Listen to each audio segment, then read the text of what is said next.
Hi there, Mike Evans here from Mobile Mentalism with another review for you, this time with the Motorola Atrix. The Motorola Atrix is the phone, if you recall, that will also turn into a laptop with the use of Motorola's lap dock accessory that they're calling it. I'll have a look at that later on because I've got that to look at as well. Now this review unit has been sent to me by the kind folks at Clove Technologies and I've had it now for a few weeks and I've got to say I've been quite impressed with it actually. In fact, when you turn it into the laptop I've been more impressed than I thought I would be. It's certainly not a gimmick. This review, I'll just look at the phone first. Now it's an Android phone. Unfortunately, currently it only uses Android Froyo, which is the older version of Android. In the States they've upgraded this to Gingerbread, and hopefully Gingerbread will come along soon in the UK, but at the moment it's just Froyo. But to be honest, there's not a huge difference that you'll notice, at least initially. As far as the features of the phone are concerned, there's a lovely 4-inch screen here. That's actually really good.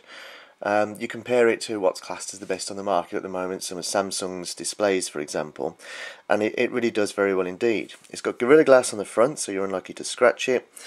There's a VGA front-facing camera there. On the side you've got not only a micro USB slot, but an HDMI slot, because this really does do everything as far as multimedia is concerned. It's got some great multimedia features. With the HDMI slot you can plug it into your TV for example, but we'll come to that later on.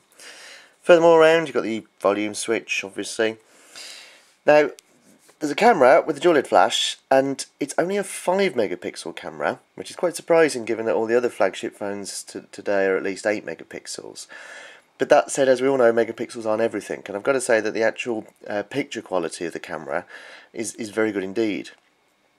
Now, when this was first released a few months back, it was only capable of taking 720p HD video. Now, software upgrade has made that, turn that into a 1080p video camera. So it's, again, very capable as far as multimedia is concerned. Other thing to note, this isn't just the on-off switch, it's also a fingerprint scanner, which will scan your fingerprint when you just rub it over, like that, and will then recognise your fingerprint and let you in. And there's actually a few nifty security features throughout this, making this a great device overall, if you're worried about security or your data in general. So that's the outside. What about the phone itself? Well, like I say, I've been using it for a few weeks now. I do have an HTC Desire HD, so I'm very familiar with the Android interface, and I have to say that this is another Android phone. There's a few differences. Motorola have seen fit to equip it with the Moto Blur skin. That's their own user interface that they put on top of Android's stock interface. You can think of it as Motorola's equivalent to HTC Sense. If I'm honest, I'm an HTC user, HTC Sense is much better. That said, there's nothing overly wrong. It's not exactly jarring, it doesn't really do an awful lot. You've got nice little widgets like this, for example. This is just a picture widget. You can choose which of your pictures that you want and you can just cycle through them. Great. Here you've got some social media widgets, so you can just put some friends and family on there and you can see details of them and what they've put. One of the nice things, I guess, you've got another social media widget here, which would just show things that you've updated and things that your friends have updated, either on Twitter or Facebook. It only shows one tweet at a time or one Facebook status update at a time, so you can't get a lot from it. But it is, I guess, an easy way to passively watch what your friends are saying without actually going into Facebook or whatever. It's not one of those things that you're really going to notice either way, to be honest.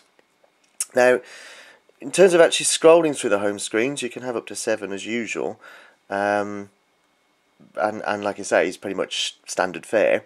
But it is obviously not exactly slow in terms of switching from screen to screen. So you're never going to have a problem with this phone slowing down. And that, let me tell you, is a very good thing indeed. As far as the browsing experience is concerned, just go on to a very popular site just to have a look at what's going on here. Now again, everything's loading nice and quickly. I should state at this moment that I'm on Wi-Fi, so it's going to load quickly, but even when you're not on Wi-Fi, because it's got HSDPA running at 14.4 megabits per second, if your network supports that, you're not going to have a problem with connectivity speed anyway. So, it's very fast. In terms of smoothness, well, as you can see, it's got a nice dual-core chip inside, so there's absolutely no problem with moving around. It is, in fact, it's just a great browsing experience. The one thing I would say, and this I never thought I would say, it's a 4-inch screen. Now, I'm used to a 4.3-inch screen of the Desire HD. You'd think you wouldn't notice the difference.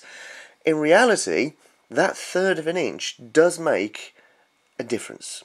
Not enough to be a deal breaker. I certainly wouldn't say I wouldn't have an Atrix just because it's got a 4-inch screen. But my personal preference, that 4.3-inch screen, that third of an inch, really does make enough of a difference. Such that if I had two phones that were very similar and the one had a 4.3-inch screen, I would choose that. But that's just my personal preference, but just something to flag up. Everything else as far as Android is concerned is pretty much there. So this, for example, Google Maps. As you can see, very, very fast. Okay, so I'm on a fast connection here, which is going to help with the data, but the rendering of it, which is what the actual processor itself is doing, well, as you can see, it's just very, very fast indeed. There's just no slowing down whatsoever, which is a very good feature, something that I really, really like. And if you're using a phone and you're using a phone a lot, what you really want is the ability to do this, to just use the phone without any delay. There's nothing worse than trying to use a phone and all of a sudden the phone pausing on you or waiting as it has to switch from one application to another. You genuinely won't get that with this phone. If I just pop into Street View here, just to give you an example of what Street View's like, which is always a nice thing to look at when you're demonstrating these things. Let's have a look. I have no idea whose this house is. This is your house. I do apologise now. I'm just having a look. It's one of the great things of Street View. So, as you can see, let's get a Pegman there, just walking forward. Very, very smooth indeed. Absolutely no problem with that. So, like I say, I mean, one of the great things about Google Android phones is the ability to use the maps and the navigation and stuff like that. But if you've got a slow phone, nothing more frustrating than when you're lost, trying to find your way around and trying to do this with your Pegman and see what's happening and browsing around, and the whole phone just going, oh, hang on a sec, I'll take a minute or two to do that. If you're lost and you want to find where you're going, you want to do it quickly. With the Atrix, that's exactly what you can do. Everything about it is very, very fast indeed. So in terms of what else we've got here, you've got standard buttons there, call, contacts. Contacts, it will, like HTC Sense, it will pull in details from Facebook and Twitter, so not only do you get your own contacts from your contacts list in terms of who you phone, your friends, your family, etc., it also pulls in the photos from them. It also pulls in contacts from pretty much everyone you've ever contacted in your entire life, so expect your contacts list to grow almost exponentially. But that said, it is good to at least see the faces of the people that you're contacting with. This is all the apps, and you get quite a few apps with it. Again, scrolls nice and smoothly.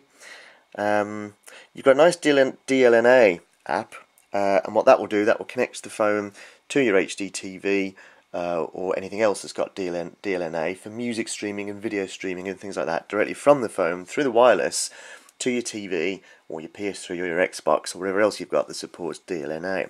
The fact that it comes with the Motorola Atrix as a nice app like that, that's very useful.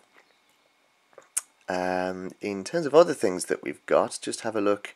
There's a widget here, YouTube widget, so just check out some of the videos here. No idea what this video is, so it could be awful. Why not be awful? But just to see the quality of the video itself is brilliant, actually. Okay, no idea what this video is. But again, brilliantly smooth, brilliantly fast. You're not going to have a problem watching it. Oh, it's one of those annoying videos.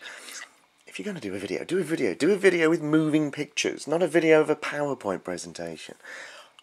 I do apologise for the rant. Anyway, let's see what else we've got. Go to the YouTube popular stuff here. Thing to notice is, as I say, the speed of things. God, YouTube's populated by some crap at times. Here we go. So one thing I did notice when I was in the village was that I heard... I checked this out earlier, by the way, and I noticed that the guy talking, his voice sounds rather similar to mine. I must stress, it's not mine. We both just happen to be British. But anyway, I don't know if this shows it off in full to its full benefit. See it, it's not what you expect. Oh, it's not too bad actually. It's actually... Now, if you're watching... Reaper. Hello. Now... There we go. If you are watching this if you're watching a film or something on the Atrix, I've got to say the quality is brilliant. It really is. I mean, you can watch full 1080p films. You can even hang the thing.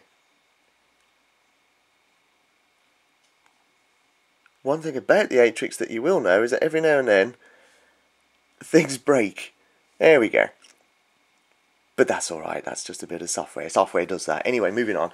Yeah, in terms of multimedia, films, etc., it's 1080p, it's a glorious screen, so watching videos, etc., that's a really great experience. So if you're on a long journey or a plane or something like that and just want something to kill the time, it's an excellent way of doing that. Okay, so that will do for the minute. Another couple of reviews coming up, one with a laptop dock, and I'll also show off some of the multimedia features of the Motorola Atrix. If you want to find out more in-depth review of it, go to mobilementalism.com and have a look at the Motorola Atrix review there.